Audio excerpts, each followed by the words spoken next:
I have a $1,200 car payment, and I would do it again and again and again. And if you're only on this plan once, while it's important you do smart things with your money, it's also important for you to enjoy yourself. The problem is there are way too many morons buying the new cars and replacing them every 2 to 3 years. Having a car payment is not the flex you think it is. What's going on, guys? I'm Hayden, and today we're going to be reacting to some of the most insane car payments I've seen in 2026. Let's roll the first clip. This is how much I pay every month for my Civic Type R. I put $0 down and didn't make a payment for the first 3 months. It's financed at 7% on an 84-month term. And then every month I pay $802.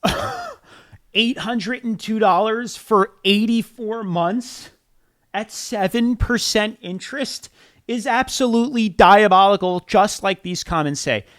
What I would do if a bank offered a 7% interest CD or high yield savings account guaranteed, I'd be waiting in my car for them to open at 3 a.m. That is an incredible return on your money. But instead, people would rather lock themselves into these massive car loans over a crazy length of time and have all this interest work against them. Let's break down my monthly payments on my 2026 G80 M3 competition. I didn't want to wait to custom order one, so instead I called literally every single BMW dealership in the US, specifically looking for the carbon buckets, the Brooklyn Gray, and X-Drive. The buckets were honestly pretty hard to find, especially in the Ford blue color, but when I found this one, I knew I needed it. I have the carbon buckets, the carbon interior package, extended leather, and of course X-Drive. So with that being said, the MSRP on this car was just about $100K flat.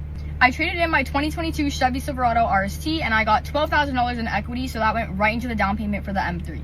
I financed it through BMW at a 6.7 APR for 72 months. Now, with that being said, I also do not plan on keeping it financed through BMW. I'm going to refinance it through a credit union with a lower APR. My total monthly payment is $1,500, and if I didn't put anything down, it would probably be roughly around $2,200. That's my monthly payment on my G80 M3. All right, so we're not going to focus on the fact that she looks like she's still in high school and somehow managed to get her hands on what's probably like $100,000 car loan at 6.7% interest, financed for 72 months, which I believe is 6 years. That is a lot of money to be throwing away at such a young age. The way I bought my car was paying for it in cash, finding a used car. I got a good deal on it. I bought it off my friend, and, I have no interest payments on it. The rest of the money I was able to invest into index funds, which has paid off tremendously over the several years since my early 20s.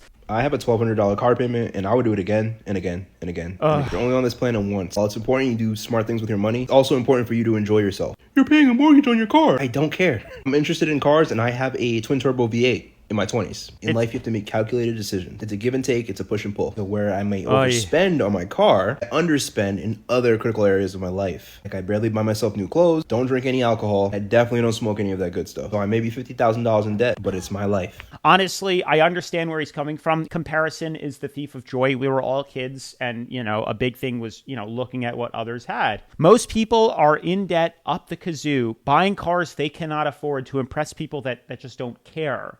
And you're throwing away your future. If instead you bought a car that was within your means, with cash money, instead of blowing it on a car that depreciates tenfold, just like that girl that bought a brand new M3, those cars depreciate like hot garbage. She spent over $100,000 on it, on a brand new car, and they sell for like 70 grand 3 to 4 years later. So not only is she paying interest, she just threw 30 grand out the window. Somebody left a comment, I don't see what the issue is. If you can afford $1,200 comfortably, nothing wrong with that. People got to realize everybody not broke. See, this is such just a bad way of thinking. You shouldn't be thinking whether or not you can afford the payment. It's like whether or not you can afford the car itself. They keep extending the length of these terms now. I think you can get a car payment now for 10 years. Which is insane. And they'll keep shrinking the size of that monthly payment. And people are just thinking so nearsighted. Oh, if I can afford this payment, then I'm okay. What's your car payment? $1,000. My truck's $850. $777. What kind of car do you drive? BMW. So I have a 2500 GMC. What is your current car payment on that? 0. Good It's man. paid off. I drive a Ford Explorer 2015. How much is your car payment? $578. Mitsubishi Eclipse crossover. Mine's $550 at 6 years. No. 2021 Jeep Wrangler. I had bought that brand new. I think it was $333 bi-weekly. And I traded it for a nice fuel Did he efficient. just say bi-weekly? Who talks about their car payment bi-weekly? So it's $666 a month. Honda Accord. It's insane, guys. Having a car payment is not the flex you think it is. And I don't want to hear, oh, I could make more money in the stock market. That's the common rebuttal to the whole car payment thing. Why would I ever pay cash for something when I could just invest it and capitalize on the difference? That almost never works, because if it did, then go to the bank right now, take out a 7% loan, and throw it in the stock market. Everybody would be lining up to do it. The problem is people don't consider risk or the fact that they now need a second source of income to pay for this car loan. You miss out on a lot of opportunities when you trade your future time for a want that you can't afford now. Anyways, I wanted to read a comment that somebody had left on a previous video that's actually doing really well, thanks to you guys. Highly recommend you check it out. It's called "New Cars Are Becoming Unfixable in 2026. And if you guys want to get featured in the next episode, definitely make sure to drop your thoughts and comments down below. The problem is there are way too many morons buying the new cars and replacing them every 2 to 3 years, which tells manufacturers that it's okay to continue with these anti-repair practices. But see, there's a bigger problem here. And what's far too common is people tend to roll their negative equity into a new car every 3 years. And this debt you collect just balloons so big that it's like just a leech sucking all your finances away from you. It really puts you in a very vulnerable spot. This whole lifestyle creep, what happens if you lose your job? Like, what happens if you get fired? How are you going to be able to afford your $800, $900 car payment, especially if you were relying on it and living like paycheck to paycheck? You end up missing payments, and then it gets repossessed from you, and you still are responsible for paying off the car. What's your car payment and what do you drive? Nissan GTR, payment $1,650. Oh my God. What's your car payment and what do you drive? I drive a 25 BMW 610. That's not bad. What's your car payment and what do you drive? For what it is. I drive a Cadillac Escalade and my payment is $996. Melanie, what's your car payment and what do you drive? My car payment is... Is that YouTube? Is she watching one of my videos? That actually reminds me, if you guys are still here hanging out, definitely make sure to drop a like if you think these car payments are absolutely insane. And definitely make sure to subscribe to the channel if you agree. $199 and I drive a Nissan Aria. What's your car payment and what do you drive? Audi e-tron 735. Juan, what's your car payment and what do you drive? It's 610 and I drive a Nissan Armada. 1650, bro making bad financial decisions. 1650 is crazy. I can almost guarantee you that's what some people's mortgages are on their house. One thing I noticed over the years is that people usually don't miss their financial goals because of one massive mistake. It's almost always a bunch of small little habits that add up over time. That's one of the reasons I really like today's sponsor, Monarch. Some of you might actually recognize them because they're a continued sponsor and they fit what this channel is all about. One thing I've gotten a lot better at is simply keeping tabs on my spending, subscriptions, and specific savings goals. It sounds simple, but it's amazing how much easier good financial decisions become when you can actually see where your money is going all in one place. For example, if you have car payments, putting even a little extra towards the principal each month can save a surprising amount of interest over time. It's just a lot easier to do when you actually know where you can free up that extra money from. Monarch is a private ad-free financial platform that syncs with over 13,000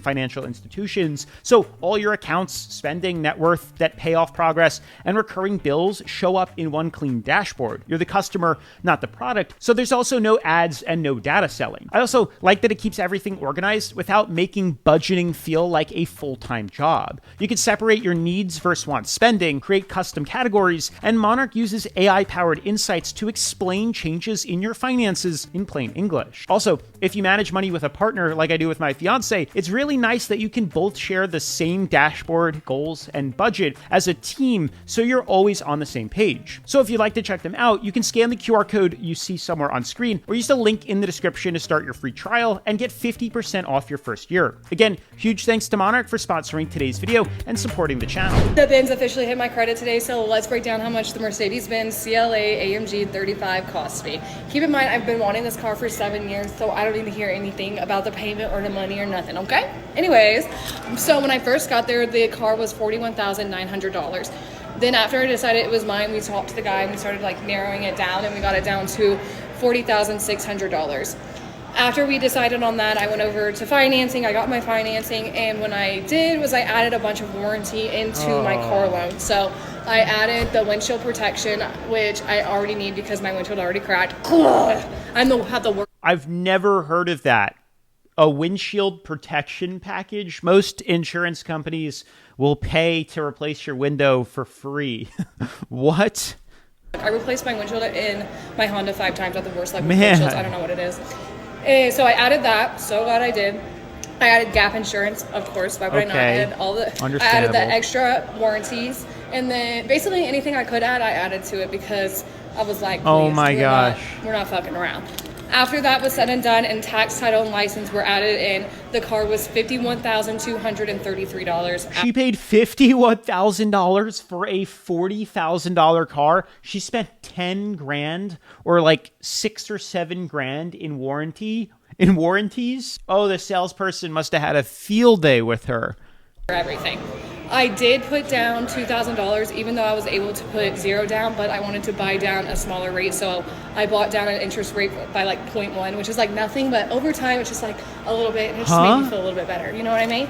So I got out of there and I hit my credit at $49,233. But that's how much I paid for it. And for the final, what y'all want to know, how much is the note? The note is $950.53. After I added all the warranty. Before I added all the warranties, it was $801. But Mama wants to make sure that car looks good at all times. That's not any better. $900 a month for a car. It's a Mercedes. And even though your warranties, cover you, or so you think, we've made plenty of videos in the past talking about how dealerships now fight you tooth and nail for warranty work. They'll find any reason to deny a claim. So be very careful. It's not all butterfly and rainbows when it comes to warranties. You can only afford to put $2,000 down on a $50,000+ car when it's all said and done. That should be a pretty big wake-up call that you're doing something wrong or something that you shouldn't be doing. Somebody also agrees with me and says, you put $2 grand down on a $50K car, you will be in debt for life over a car that will depreciate every time you get in. Not to mention, you're still responsible for all the maintenance and upkeep on that. And because you bought an AMG, it's going to be very expensive to replace things like tires and brakes. You're still responsible for them. Finance manager made $7,500 in the back. Damn, that dealership got you. And she replies, no, not at all. Nope. Let's go car shopping for a new mom car. Baby number 2 is about 3 weeks away. I do love the car I'm in currently. It just feels a little bit too small. It's the BMW X3. It's really tight for whoever's in the passenger seat, which is usually me, but look how far, that's all the legroom you get to accommodate for the car seat. So that being said, I think I want a 3-row car. I'm gonna test drive the Lexus TX, Genesis GV80, Volvo XC90, the Lincoln Navigator. Let's go car shopping. Okay, first up is the Lincoln Aviator. Did not expect to fall in love with this car the way I did. But the interior is so pretty. The panoramic sunroof brings in so much natural light. And this is actually their synthetic or hybrid leather, but it looks really close to the real thing. One thing I'm looking for is a lot of trunk space, even with a 3rd row up, which this passes the test. Also, this has a button that you can put the seats down or bring them back up. Overall, there's nothing bad to say about this car. She was the most popular recommendation. Aside the fact that it's terribly unreliable, I'm starting to notice this new trend that when people have children, they immediately use it as an excuse to hop into a very expensive brand new car. You guys do know there are such a thing as used cars that cost half the price as the brand new ones, right? In my DMs, everyone seems to be obsessed with her. I really liked the crystal gear shifter, but there were fingerprints all over it. I feel like that would drive me crazy. This drove really nice, like a 2-row SUV, which I love. This is Volvo synthetic leather. It doesn't have the perforated holes, so it doesn't look as close to the real thing. You do have to go up a couple trim styles to get the lamb leather. However, I don't even think I'd want that with kids. Only flaw about this car is if you want to bring the third row up or down, you have to crawl inside the trunk to do so. However, if you're fine with that, it's got a lot of trunk space. This car I went to see simply because I was so obsessed with the interior. It's designed by the former designers of Bentley. Pretty, but at $85,000, it doesn't have a third row and you do have to go up and trim. This was the most spacious of everything I tried. However, because I'm coming from a small SUV, it was a little bit too big for me. I didn't hear a single mention of reliability. The entire focus was on materialistic stuff that honestly is not important if your engine blows at 40,000 miles. Car manufacturers know this, and they're taking advantage of you. They're no longer focusing on building reliable cars and entirely focused on just cosmetic, materialistic, unimportant things because they know that that's what consumer car buyers want. And you can see here in the comments, people are chiming in. GMC Acadia, which is horribly unreliable. This other girl posts a Lincoln Aviator, maybe. Again, terribly unreliable car. How much did you guys put down? Zero. How much are you guys paying per month? 580. 580. How long are you guys financing for? For 287 months. All right. Congratulations. It's crazy to me. People are driving around with $700 car payments. Sure and that is. payment doesn't include insurance. I always tell myself when I get close to paying my car off, I'm going to get a new one. I'm going to trade it in. I'm going to get a new one. And the moment I hit that last car payment, I said, no, ma'am. I'm going to drive this motherfucker to the engine fall out. This is what we call the entitlement mentality that we see in a lot of younger kids, or just a lot of people in general, honestly. Now, the more I think about it, or it's called the why not me mentality. I deserve it mentality. It means people think that they deserve something that they didn't necessarily work for or should be able to get, but feel entitled to have it. Always repair your old cars until the cost of repairs exceed the value of said car. Yeah, it's another thing people don't realize too, is it almost always makes more sense to repair your older car than it is to hop into a brand new car and take out a car payment, because the depreciation alone on that new car will probably be more than what it costs to fix your older one. Even if that car, let's say your car is only worth $5,000 and for whatever reason it costs $5,000 to replace the engine in it, you go out and buy a $35,000 car, it's probably going to depreciate to $28,000 in a year and a half, 2 years. So it's still not financially the smartest decision.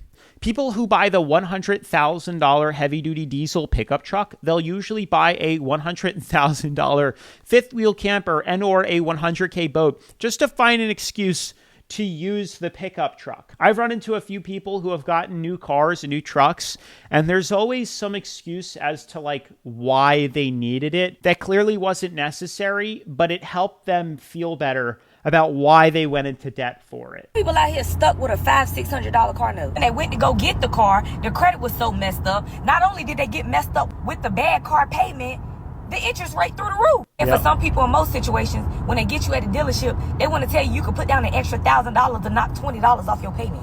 Make it make sense. Now picture that. That's people's worst situation by force. But when you really think about it even deeper, those are the people who have no other choice but to be doing that. Think about the people who are out here choosing to drive $800-$900. I done seen $1,000 car payment. I'm not even gonna lie to you. I done seen people say they are proud, glad to be driving $1,000 car that don't include the car insurance. How much is your car payment every month? And for what you pay a month, do you really feel like you got something that was worth the money you paid? Totally agree that the economy is looking more and more weird these days. We also gotta look at the fact that a lot of people just aren't making the best choices and decisions. That's what it comes down to. And then they complain later. Now, we live and we learn. So you're going to make mistakes. Sometimes you're going to do things that you think you have to do. Maybe you didn't realize you didn't have to spend all that money and there was a better way to do it. I get that. But choosing your financial hardships on purpose because of whatever reasons, diabolical. There's this common misconception that when you need a car, let's say your old one fails, you have to get a brand new one. And it's also why I highly recommend having an emergency fund set aside. So when these disasters or emergencies come up in life, which they do, they always do, you can be prepared for it. But the common thing I see is people get these crazy car payments and they just blow all their money and are doing it to themselves, living paycheck to paycheck. Mine is $800 for a 2026 Chevy Silverado, but guess what? I got the bread. I'm going to do what I want to do entirely by choice. And this is hysterical because, again, it's this survivor mentality of oh, I can afford it. Oh, I'm only going to think about the now. And what it ends up doing is screwing yourself in the future because guess what? You're not going to have any money saved up for when you retire, and you're going to be living paycheck to paycheck. You're not going to be able to afford to retire, and you're going to end up working through your 60s, 70s, and 80s. And trust me, you're not going to want to do that. All right. So the black one, I pay $3,100 a month. What car is the this? The gray one, I pay $2,900 a month, so a total of $6,000 for these two. Oh my God! The car that is in Houston with my brother, which is the Cadillac Vistic, which I'll put in here. I pay $1,700 a month to get both of my car to wash. Every 2 weeks, $120. Bruh. So total of $240 a month. Oh. Insurance is about $1,100 every 6 months for both of these cars, but for all three is $3,400 every 6 months. How does it go from $1,100 for those two to $3,400 for the three? Somebody should not be insured on this policy. Which is not bad. That's terrible. So total, I pay $7,800 worth of car notes. Every 6 months, I pay $3,500 for insurance and $240 a month. That is sick. For car washes. What do you think? Is that too much to pay for 3 luxury cars? Put it down in the comment below. $7,800 a month in car notes. Those cars are going to lose, like Cadillacs of all cars, they're going to lose so much in value over the next couple of years. 80 grand right out the window. Never getting that back. No way in hell I'd pay 6 figures for a car, especially one with a plastic oil pan. Not gonna lie, the biggest regret I have right now in life is having a car payment. I wish I could go back in time to my 20-year-old self and just not get a car if I couldn't pay the whole amount just cash, because it's such a waste of money. I have a Tesla. I love like the features of my car, but it's not worth $774 a month that I pay for. I just paid for my tags. So on top of paying for my monthly car payment, I had to pay for the tags, which was $780.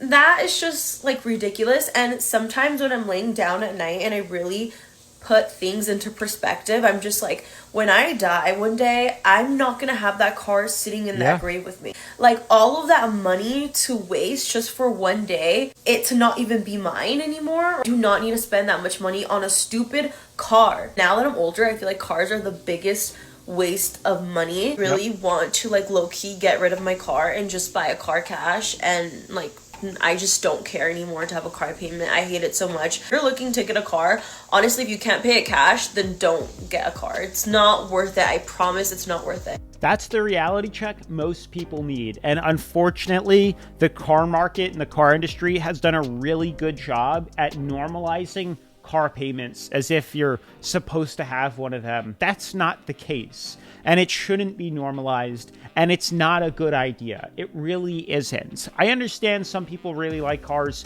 I really like cars. But there is a right way and a wrong way to do it. And getting atrocious car payments is not one of them. That is truly just people living above their means. And they're going to pay for it in their 30s and 40s when they find out they can't retire. Or they can't afford to quit the job that they hate. So there are ways out of it if you happen to be stuck in one of these. I mean, you can leave a comment if you have any questions. I'll try to get to them as best as I can. But that is going to be it for today's video. Let me know your thoughts on these absolutely insane car payments down in the comments section below. And if you haven't already, definitely make sure to like today's video, subscribe, turn on post notifications. And if you haven't seen my video on how new cars are unfixable in 2026, definitely make sure to check it out right after this. Peace.